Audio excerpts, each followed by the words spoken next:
Hi, it's Bella Leonard from St. Louis, currently in New Orleans, wishing she was on a beach, and you're listening to Lofi Poli Sci.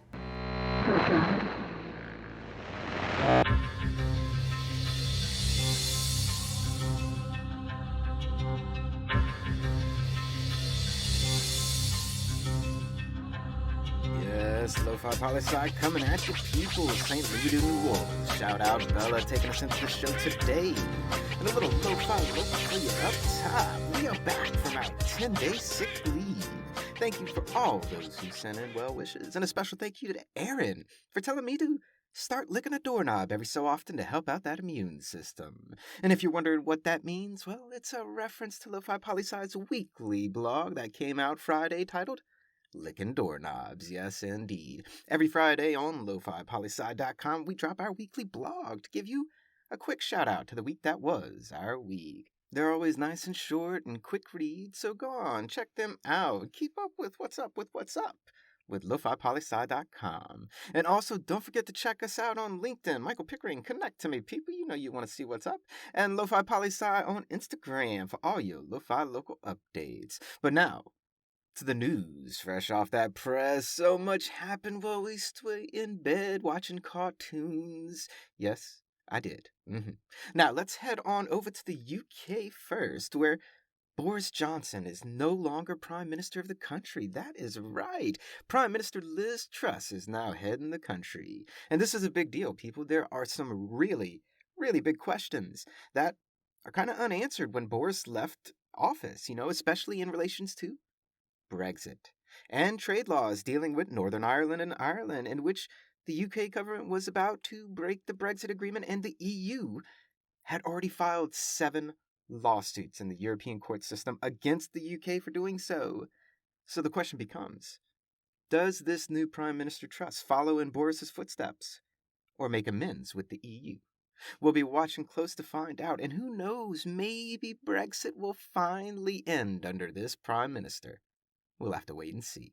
Next up to South America, we go to the country of Chile. One of my favorite stories I've been talking about for years. Update.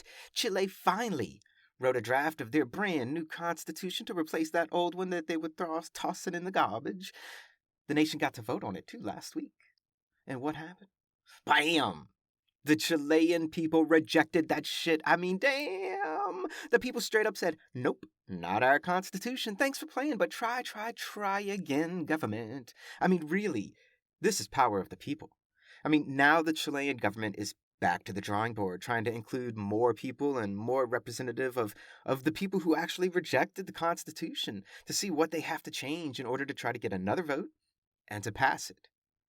But I mean, for real, this is an incredible story about how people today in 2022 are determining for themselves how they want to be governed. They are literally making the social contract. We'll let you know more as we do, peeps. And update out in Sri Lanka, where the people overthrew the government and the president went into self-imposed exile in Singapore, then resigned and then went to Thailand, and now former President Rajapaksa has returned to Sri Lanka. I mean, damn, he is brave. People, for real, eyes open on Sri Lanka. What does this mean for the former president, as well as the country? Eyed wise open. Now, to a United Nations human rights report on China violating the human rights of the minority Muslim and ethnic group, the Uyghurs, in the west of China. And the UN report says, yeah, China, you've been violating the living shit out of these human rights. I mean, the human rights chief who ran the agency that published this report resigned like right after this report came out. Said, see ya, mic drop, I'm out. And China says this is all bullshit and made up by the West and trying to discredit China. And I'm really curious to see where this report leads us in the international community.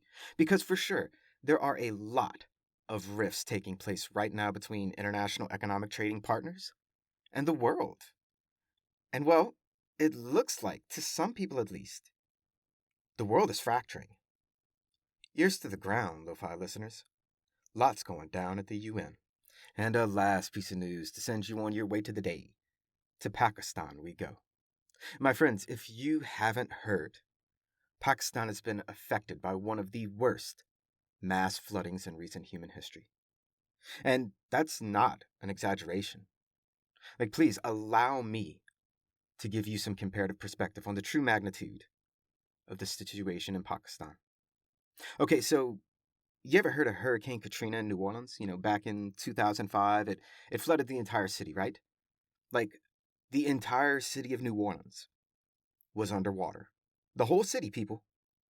New Orleans was wrecked, and in some ways, 17 years later, is still rebuilding. Okay, Pakistan. The country is larger than the size of Texas. You feel me? It's a big country. It's the 5th most populous country in the world, meaning there are only 4 other countries in the world that have more people in them than Pakistan. Pakistan has about 240 million people living in it. These mass floodings flooded almost 1/3 of the entire country, a country that's larger than the size of Texas and has over 240 million people in it. About 1/3 of the country was affected by the flood.